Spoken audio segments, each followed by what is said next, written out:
Programa Fala Carlão. Oferecimento Bradesco. Contrate crédito rural e concorra a tratores 0 km. Meio ambiente, claro, é o tema de todas as discussões na COP28 aqui em Dubai. O programa Fala Carlão, exclusivo, que começa agora, vai debater um pouco deste tema. Quando a gente fala em meio ambiente, a agricultura, na verdade, é muito mais parceira. Eu falo assim, a agricultura é uma fonte de soluções para o meio ambiente. Agora, você como secretário de meio ambiente, eu imagino que você lida com muitos problemas e muitos problemas longe da agricultura, né? Nas grandes cidades, por exemplo. Né? Sem dúvida nenhuma. A gente tem problema nas cidades, problema de saneamento, a gente avançou muito, né? Aumentaram demais os índices de instalação de saneamento, alguns problemas de poluição ainda de cursos d'água em razão da própria falta de saneamento, mas eu penso que hoje nós, Goiás, somos exemplo na relação de meio ambiente e agronegócio. Acabou o conflito, acabou a guerra, nós estamos juntos, sempre sentados na mesa, sempre discutindo e buscando soluções. Hoje, meio ambiente é amigo do agronegócio em Goiás e a gente tem muito orgulho de falar isso. Agora, como é que, vamos lá, você citou números aí, redução de 18% em outras, eu queria saber em outros assuntos aí, quais são os números e como é que vocês fazem isso? Qual que é a receita? Porque é importante que outros estados possam usar essa receita. Então, qual é a receita para fazer? Bom, a receita ela é múltipla. É como se a gente estivesse num cardápio e nesse cardápio tem uma série de ações e de políticas públicas que a gente desenvolveu. Não só o licenciamento. Por quê? Porque quando a gente reduziu o prazo para 40 dias, né, que é o nosso prazo para dar licença, e antes eram 7 anos, o produtor não ficava esperando licença. Ele ia lá e fazia o desmatamento, assim como qualquer indústria, como qualquer tipo de empreendimento. Então, o primeiro pacote foi licenciamento rápido. A segunda, nós estabelecemos lá um compromisso, assinamos esse ano, o governador assinou com 63 entidades, hoje em Goiás, um pacto pelo desmatamento ilegal zero. Olha só que bacana, é o primeiro pacto do Brasil que um governo assina com as entidades empresariais e não consigo mesmo, né? Porque a gente lança pacto do governo com ele mesmo.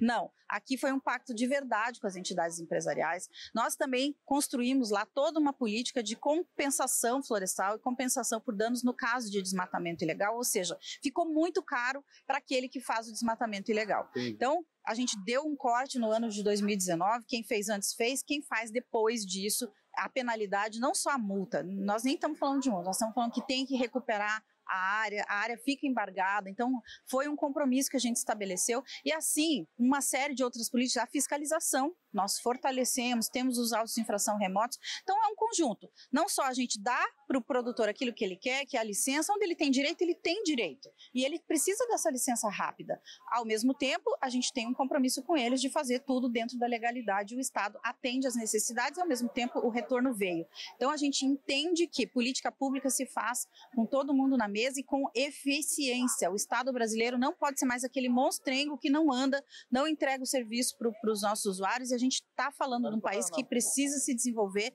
e tem o agronegócio como a grande máquina. Porque todo mundo fala de crédito de carbono, fala, mas ninguém explica como é que isso vai chegar no bolso do produtor. Como é que chega no bolso do produtor? Exatamente. Após nós fazermos a auferição do crédito ambiental, nós fazemos um processo que leva um rito processual exatamente de 70 documentos e a partir desse momento, por exemplo, eu levei 1 ano e 8 meses para levantar meu primeiro projeto.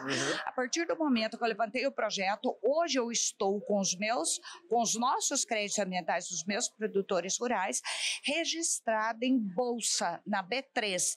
Então, o que significa isso? Significa a máxima credibilidade no mercado financeiro, porque nós já a transformamos em CPR, que é o crédito do produtor rural, que foi uma lei nacional instituída há 2 anos atrás, no dia 1º de outubro, que nos dá total legalidade de trabalhar nessa modalidade, alavancando o potencial econômico do produtor rural e preservando a vida. Nós precisamos de 2,8 hectares de biodiversidade para nós sobrevivermos numa vida comum normal. Nós estamos vivendo com apenas 1,6. Nós temos um déficit per capita mundial de 1,2 hectares da biodiversidade para a vida humana. Então, o que nós estamos propondo para o mundo é o seguinte: vocês que poluem, que produzem créditos, que produzem carbono cinza, que é o dióxido. Olha, nós brasileiros, nós preservamos num código florestal mais acirrado do mundo e por isso nós merecemos sermos remunerados por esta conservação. Como é que o procurador da República foi parar nessa conversa aqui?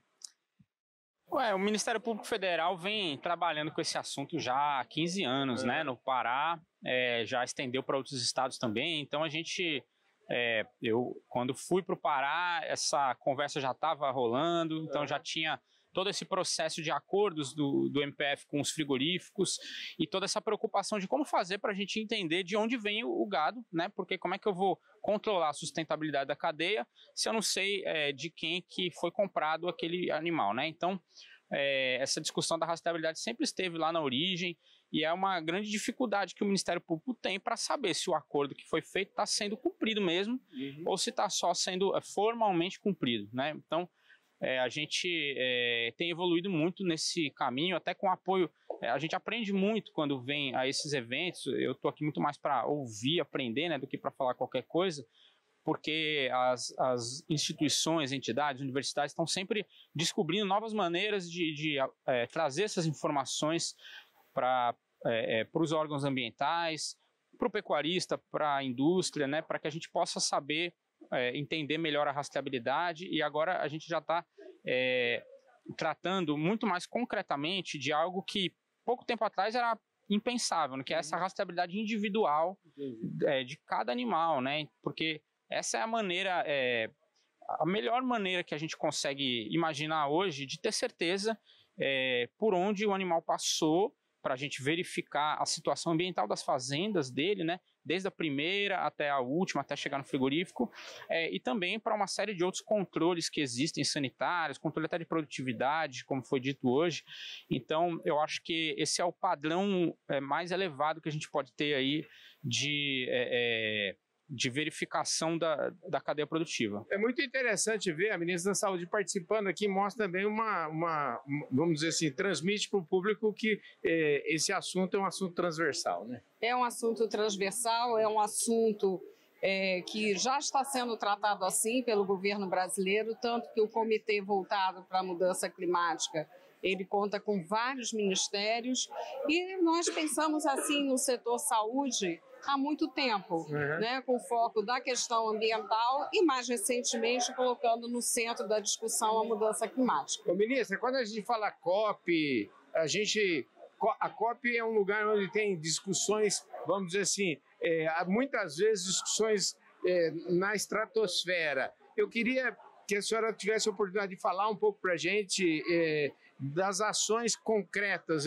O público gosta sempre de algo que seja mais palpável. O que está sendo feito nessa direção no Ministério? No Ministério tem atuado para mitigar os efeitos dessa mudança climática, tanto em ações emergenciais, como temos feito nas situações de seca na Amazônia, nas situações de inundação no sul do país, o que envolve reforço à estrutura de atenção à saúde, à assistência à população, o que envolve materiais, kits, vigilância, ou seja, identificar com antecedência que problemas podem vir, que são vários, né, até mesmo novas emergências de problemas de saúde, como doenças transmissíveis. Então, tudo isso nós temos feito. Mas o mais importante é a ação intersetorial, é a saúde junto com os outros ministérios, porque esse problema não pode ser visto só como emergência, né? Nós temos que tratar como uma agenda de presente e de futuro. Meio ambiente e agro tem tudo a ver, mas o meio ambiente diz respeito profundamente também às cidades, né? Com certeza.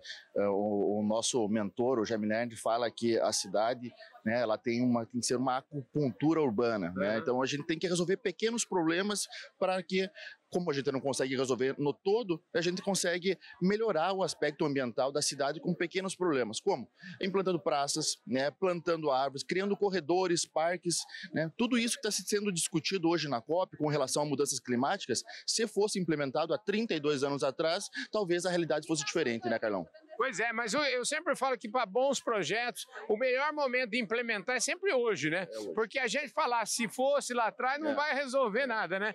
Como é que vocês estão achando aqui, essa aqui é a sua primeira COP? Bom, nós estivemos na Alemanha agora, metade do ano, né, participando das premissas que trouxeram para a COP para votação.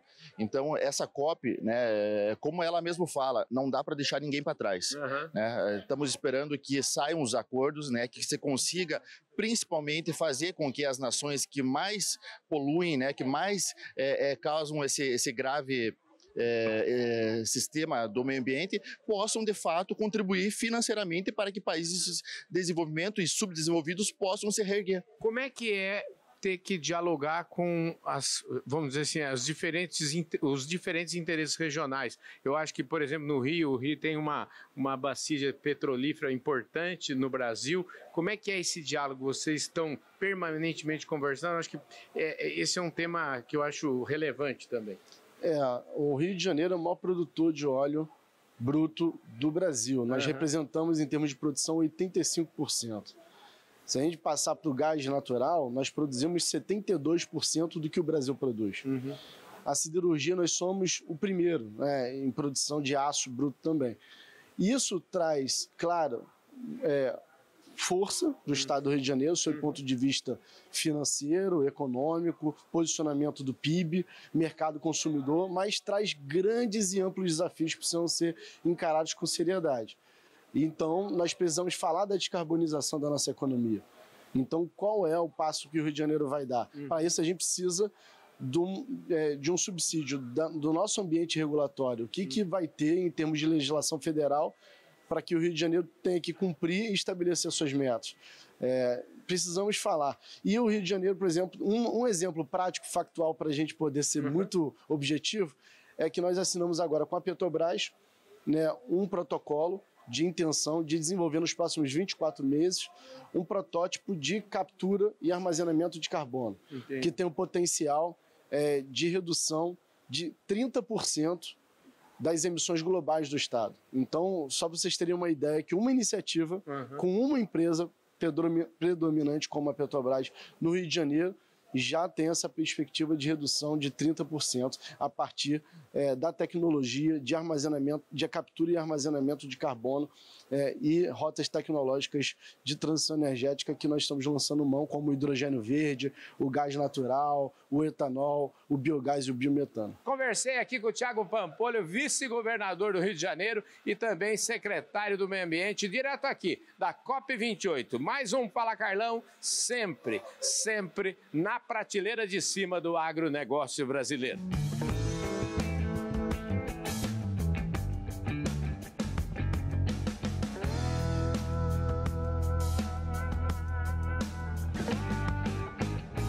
Programa Fala Carlão. Oferecimento Bradesco. Contrate crédito rural e concorra a tratores 0 km.